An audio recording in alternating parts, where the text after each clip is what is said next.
CA Power Player Podcast. I'm your host, Cody Askins, and today, man, dude, we got something special for you guys. I love these guests. They've been on before, backed by popular demand. Y'all said, hey, I want these cats to train on 2 specific items today. So we're going to talk about literally how to handle, like their whole company works off of inbound calls only, which is incredible, by the way. There's going to be 2 things we're going to talk about: how to handle the first 30 seconds of an inbound call, right? And we'll riff and talk and train on that topic. And the second is also going to be on how to have a 1-call close. So welcome back from Final Expense Direct, Louis Beauchamp and Kim Wilhelm. How we doing? Afternoon. Welcome back. Appreciate you guys being back. Man, like you guys do a really good job, because most companies, it's not built around an inbound call. How do they handle the first 5, 10, 30 seconds of that inbound call? Whichever one of you, would rather take it is good with me. Louis, you want to run with it? Yeah, that's a really good question. And it's something that we train on all the time, because we find that a lot of people don't know how to handle the inbound call because they're used to pounding plastic, right? Mm-hmm. And there's a lot of mistakes that are made. It starts with tonality, all right? I mean, it's tonality, your voice, confidence in your voice, right? Can you teach that to people? Many, many times you can. But it's that confidence, right? They've got to feel that you're the guy that's going to help them. Why are they calling in? What's that trigger that caused that reaction, watching that video, watching that commercial? What started in their heart and caused that calling? So the discovery piece of the puzzle is what's critical. And if you started off with saying, hey, how you doing? How's the weather there? Or something dumb like that, the whole psychology of the call goes south. It goes the wrong direction right away. So you have to be in a position of control. You got to know the questions to ask, and listening more than anything else. So that first 30 seconds is, Cody, thank you for calling in. Are you on a cell phone? Are you on a landline? I want to send you my business card so you know exactly who you're talking to. You establish credibility. You talk about the company, Better Business Bureau, Chamber of Commerce, tenure, and then you start asking questions. And you control the conversation. And don't ask a stupid question like, are you calling in for coverage for yourself or somebody else? Or, dumb questions like that take you down the wrong way, So it's not up front. Yeah. Not up front. It's a discovery process. Yeah. Help me understand. Yeah, you're about to give us a good question, I think. Yeah. Yeah, I was going to say, help me understand while we're talking today. What do you know about final expense? What's your experience been like? Right? We're talking today because you're curious. Have you had to pay for somebody's funeral recently? What was that like? How did it make you feel? And it's those 3, 4, 5 layer questions that take the call in the right direction. And I think in listening to calls, we hear this. Louis, I just want to make sure my wife has the money to bury me. And then the agent will say, oh, okay. Well, how tall are you? How much do you weigh? You know what I mean? They take that first look, and then they're gone. And they're quoting in 4, 5, 6, 8, 10 minutes, and they're wondering, why am I not selling anything? And it just doesn't work. It just so true. Work. So good. Yeah, I hear that so many. Yeah, and you're right. And really to extrapolate exactly what you're sharing too is so good. Is once you find the pain point, right, the problem, the why, etc., right? What Louis is saying is slow down and go several questions deep on that topic. I like that when you're talking about the funeral piece. Like, hey, how did have you ever had to pay for a funeral? When was that? Who was it? How did it make you feel? Yeah. You're slowing down and building rapport and building value instead of hey, how's the weather? Instead of always building rapport in the beginning, which most people that are great salespeople over the phone aren't doing initially. They're not, just wasting a bunch of time. Then they're choosing their moments to build rapport throughout the call, right? Which will also lead to the 1-call close. Anything else on the first 30, 60 seconds of an inbound call? I thought that was phenomenal. Let me just add one thing that what Lewis said was tonality was really important, that it is. I call it voice inflection. It's what I was taught back in 1980 when I first started selling. Voice inflection, that's how you touch them, from your heart to their heart. They have to know you're a real person, you care. So voice inflection is really important. But also I'm going to say mindset, the mindset of a winner, of I'm going to help everybody I talk to today, even though I'm not, but I got to have the mindset. We had an agent yesterday, took 6 calls and wrote 5 apps. He had a mindset of winning. He wrote $5,500 in premium yesterday. He had the mindset. Now, it's not going to be that way all the time. You might take 10 leads and write 1, but now because I know I'm a 25, 30% closer, I know tomorrow the odds are going to be in my favor because I'm bringing the mindset. Yeah. Every day, all day. Every day, all day. Also, what would you say is an average close rate across your organization? Obviously, some do better, some do worse. An average close rate from an inbound call. Well, for the agency, when we have newer agents, which we have right now, it of course lowers it because they're finding their way to deliver a message. Last week, I'll say this, last month, we were at 15% for the agency. Our best agent was at 32%. Wow. Okay. And I'm a guy that says if one can, I can. He also is coming in with an open mind, being willing to forget the majority of what you learned at the prior places. Because if things had worked, you wouldn't have been leaving there.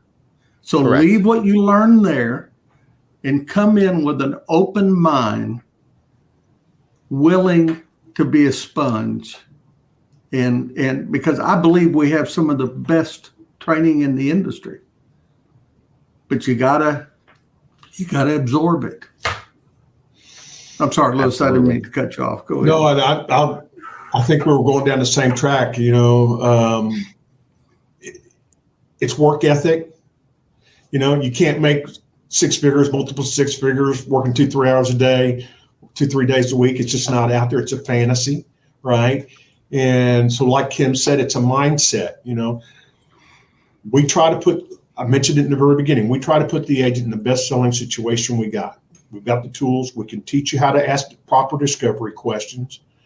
And then it leads into a very simplified one-call close, which is, part of the topic, because if you do good discovery and you're in an exchange with people back and forth, they're going to tell you why it's important to do this today, right? And in 20 minutes or so, you should know what you have. And if they're not disturbed to do something today, next. Yeah, absolutely. Right? But you can't rush the process. And that's the key. They have a tendency to go to the quote too quick and get to the money too quick. And then there's a distrust. This senior market that we have in our hands today is quite different than it was 2, 3, 4, 5, 6 years ago. And things that you used to do just doesn't work. All right. They're intuitive, but they're still guarded. They're still fearful. And the old saying, man, if they don't like you, you can't give them $100 bill for $1. Kim says that all the time. And it is what it is, So learning how to have a meaningful conversation with people, not a scripted conversation with people.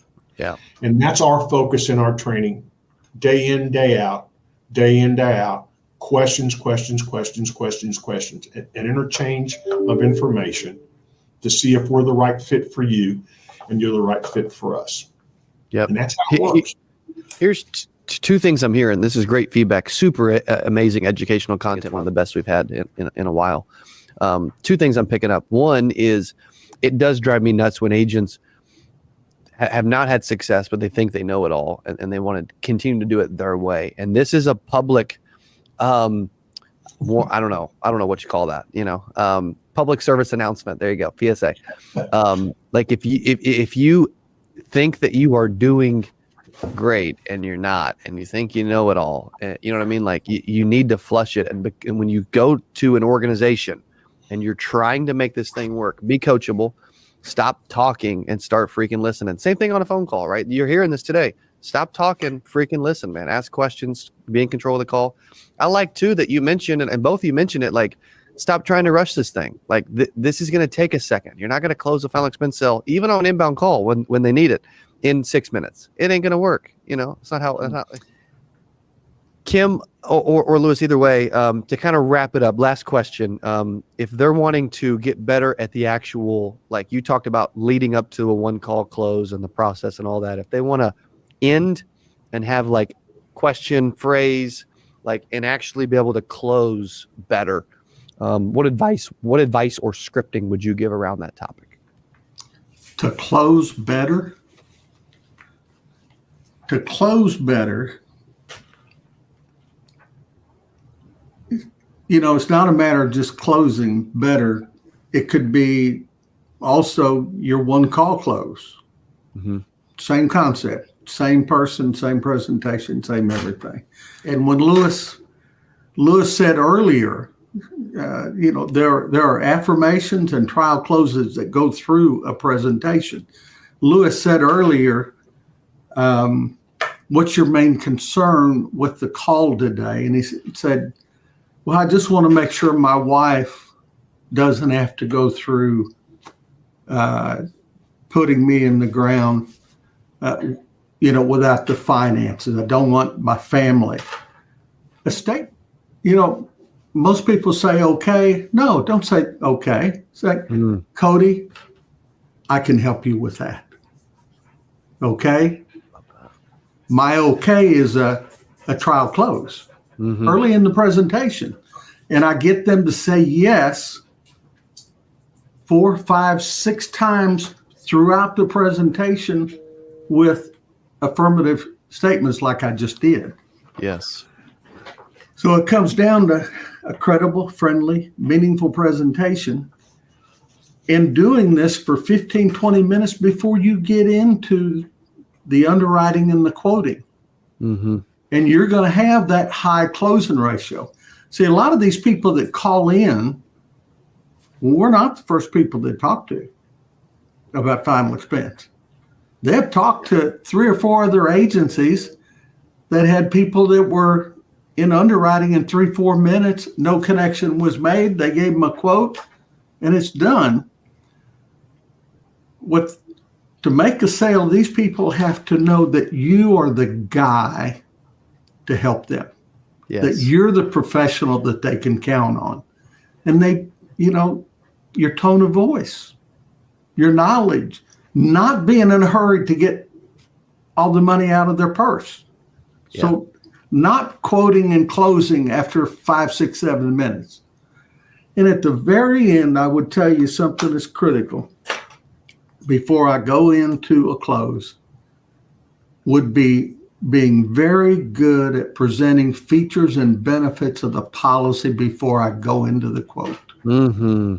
The terminal illness accelerated benefit rider is huge in how you explain it. Some people don't explain it at all or explain it poorly. It's huge. The majority of seniors that don't die from an accident are going to die from a terminal illness. Alzheimer's, dementia, cancer. So they can relate to it. And if you could say, Miss Mary, if you're should you be diagnosed with a terminal illness, XYZ company with a statement from the doctor will go ahead and send you the check for up to your policy benefits, allowing you to go to the funeral home and take care of this yourself, saving your family from that emotional and trying experience. That's a great benefit, isn't it, Cody? Mm-hmm. And when you say yes, I'm bringing you in. I'm reeling you in, big dog. That's right. Right? Agents don't do that. No. So again, credible, friendly, meaningful. Before you even get to the quote. Phenomenal. This is not y'all's first rodeo, that is for sure. I think they've done this for a day or two. If agents want to learn more about Final Expense Direct, where can they go and what should they do? Well, they can go straight to our website, and that's a perfect place to start. It'll give you all kinds of information, FAQs on who we are, what we do, how we do it. There's a spot that you can click to set a date on our calendar for one of our recruiters to talk to you. Nice. Go visit our YouTube channel. Again, nice, good cultural type information that gives you a better idea and feel as to who we are and how we do things. And just come on, knock on the door, man. But you got to be serious about it. We're not looking for part-time folks, right? And that mindset just doesn't work with us. That's not who we are. Not that it's a bad thing or a good thing. It's just not who we are, right? Sure. We're not for everybody. Yeah. Yeah. But go start at our website, start at our YouTube channel, and come on in and schedule an interview. I love it. Well, thank you both for being back on the channel. Appreciate you sharing the amazing content today. We appreciate you, Cody. Absolutely. Thank you so much. Thank you, Cody.